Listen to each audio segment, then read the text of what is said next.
တခါကညအခါမှာညတော်ကောင်ဟာကစားရင်းရေကန်လေးတစ်ခုနာကိုရောက်ခဲ့တာပေါ့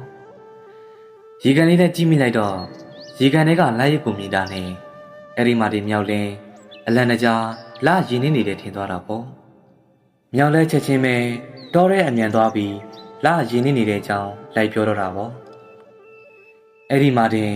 အိတ်ဆက်နားယူနေတဲ့တိရစ္ဆာန်တွေလည်း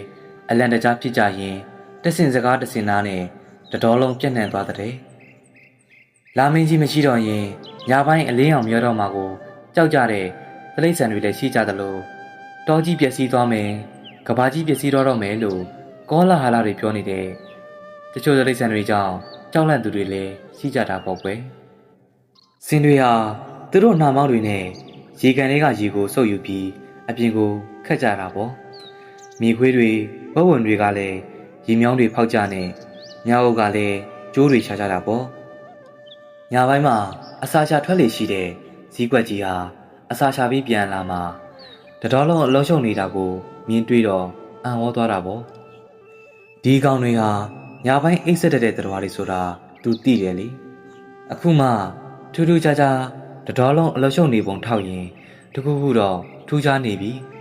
တေချာအောင်စုံစမ်းမှပဲဆိုပြီးတော်ပြောင်းဖို့ပြင်နေတဲ့ယုံကလေးကိုမေးကြည့်တယ်အဆွေရောတောထဲမှာဘာတွေဖြစ်နေကြတာလဲဗျအဲ့အခါယုံကဒီတော်ကြီးကိုမပြက်စီးအောင်ထိမ့်သိမ်းထားတဲ့အရာကြီးတောစစ်ရေကန်ထဲမှာရေနစ်နေလို့တယ်ဗျအဲ့ဒါကြီးပေါ်ကိုပြန်မရောက်ရင်ဒီတော်ကြီးပြက်ပြီဗျတောကြီးမပြက်စီးခင်သိန်းတရားရှိတာအမြန်သိမ်းထားပြို့လို့ဆိုတဲ့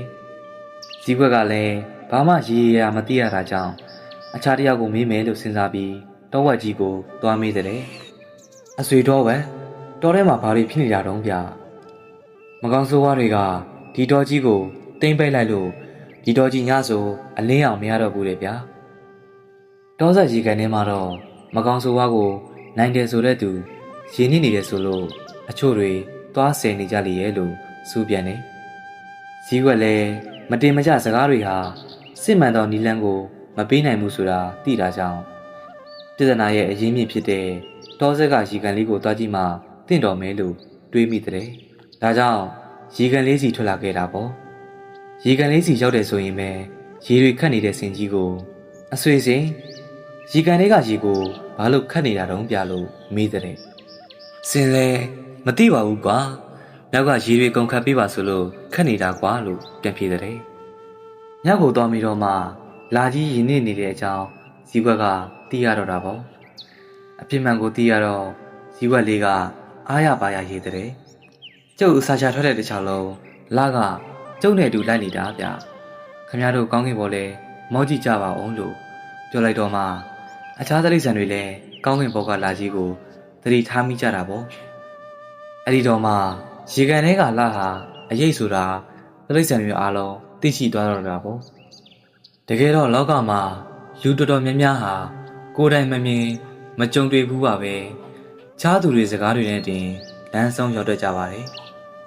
ကိုယ်တိုင်လေးလာပြီးကိုယ်ပိုင်ညာနဲ့ပိုင်းခြားကြည့်ဖို့တော့မီလီယံနေကြတတ်တယ်အခုကြည့်နေတဲ့မိတ်ဆွေတို့လည်းဒီပုံမြင်လေးကနေ